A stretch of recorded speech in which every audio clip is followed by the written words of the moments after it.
పేరు ఏ లక్ష్మీ ఆర్య. మేము అందరం కాశీ సిస్టర్స్ము. ఇలాంటి భగవద్గీత పారాయణాలు ఎన్నో చేస్తూ ఉంటాము. పుట్టినరోజు అప్పుడు, పెళ్లి రోజు, ఏదైనా రోజున ఎవరైనా పిలిచినా భగవద్గీత పారాయణం. ఎందుకంటే శ్రీకృష్ణుడు అర్జునుడికి ఉపదేశిస్తున్నాడు. ఎప్పుడైతే అర్జునుడు తన మనోధైర్యాన్ని కోల్పోయి ఇక్కడ ఈ యుద్ధ భూమిలో ఉన్న వాళ్ళందరూ నా బంధువులే, నేను అందరినీ వీళ్ళని ఎలా చంపాలి అని తన మనోధైర్యాన్ని కోల్పోయినప్పుడు అర్జునుడికి శ్రీకృష్ణ భగవంతుడు చెప్పాడు. అర్జునుడు అంటాడు, నకాంక్షే విజయం కృష్ణ నచరాజ్యం సుఖానిచ, నాకు ఈ రాజ్యము వద్దు, నాకు ఈ సుఖము వద్దు, వీళ్ళందరూ ఏతాన్న హంతుమిచ్చామి ఘ్నతోపి మధుసూదన, వీళ్ళందరినీ నేను చంపడానికి ఇష్టపడడం లేదు అని చెప్తాడు.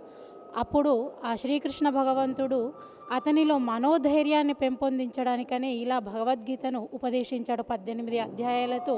మేము కూడా ఇలా సమాజం ఉన్నతి కొరకు ఇలాంటి కార్యక్రమాలను చేసి సమాజానికి భగవద్గీత గురించి, వేదాల గురించి, ఉపనిషత్తుల గురించి తెలియజేయాలని మేము కూడా ఇలాంటి కార్యక్రమాలు చేస్తూ ఉన్నాము. నా పేరు సరిత. మార్గశీర్ష మాసమున 18 అధ్యాయాలు ఈరోజు పారాయణం చేయబడింది. అందులో మేము నలుగురం కూడా పారాయణం చేశాము. ఇంకా 12 సంవత్సరాలు అక్కడ కాశీలో చదువుకున్నాము. వ్యాకరణము, మహాభాష్యము, వేదాలు అన్నీ కూడా అక్కడ శాస్త్రాల అధ్యయనం చేశాము.